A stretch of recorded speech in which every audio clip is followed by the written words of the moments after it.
আসসালামু আলাইকুম। সবাই কেমন আছেন? নিশ্চয়ই ভালো আছেন। আজ আমাদের সামনে হাজির হয়েছি আমের আচার নিয়ে। এখানে ২ কেজির মতো আম নিয়েছি।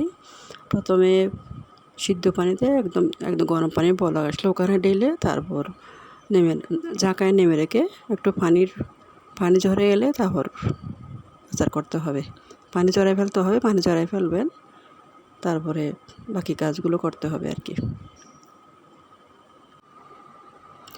এখানে গোটা মরিচ, তারপরে তেজপাতা, দারচিনি, এলাচ, গরম মশলা, সর্ষে বাটা, রসুন বাটা, আদা বাটা পরিমাণ মতো যে যেরকম দিয়ে সেরকম দিবেন। আমিও একরকম পরিমাণ মতো নিচ্ছি, আপনারা সেভাবে নেবেন আপনাদের পছন্দ মতো। আমি এখানে আমার পরিমাণ মতো সরষের তেল দিছি, বেশি দিই নাই, অল্প করে দিছি। আচারে এত তেল দিলে ভালো লাগে না খেতে, এই জন্য কম করে সরষের তেল দিছি। তারপরে গোটা মরিচ ভেজে নিচ্ছি। গোটা মরিচ ভাজার পর এগুলো নিয়ে ফেলবো, পরে গুঁড়ি করে দিতে হবে। গোটা মরিচ ভাজতেছি, একটু সেন্ট হওয়ার জন্য গোটা মরিচ দিতে হয়। এবার আদা বাটা, রসুন বাটা, দারুচিনি, এলাচ, তেজপাতা, লবণ একসাথে করে তেলে ঢেলে দিবেন। তারপর নাড়তে থাকবেন। নাড়তে নাড়তে একটু কালার চলে আসতে হবে।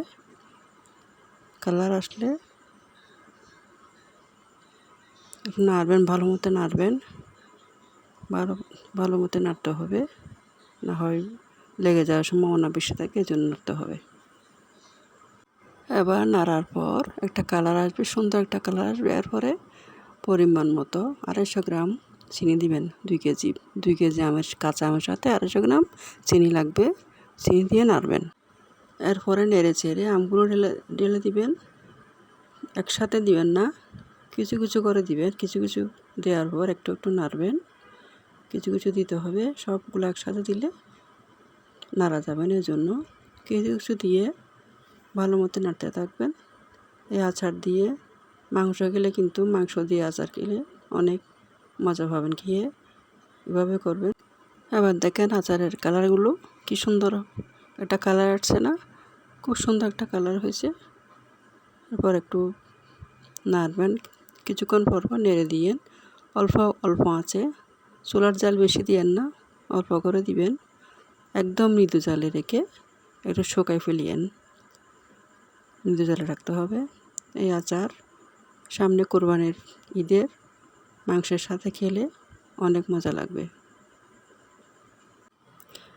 আচারগুলো চুলা থেকে নামার পর ঠান্ডা করতে হবে। ঠান্ডা করার পর এভাবে বক্সে ভরে রাখবেন।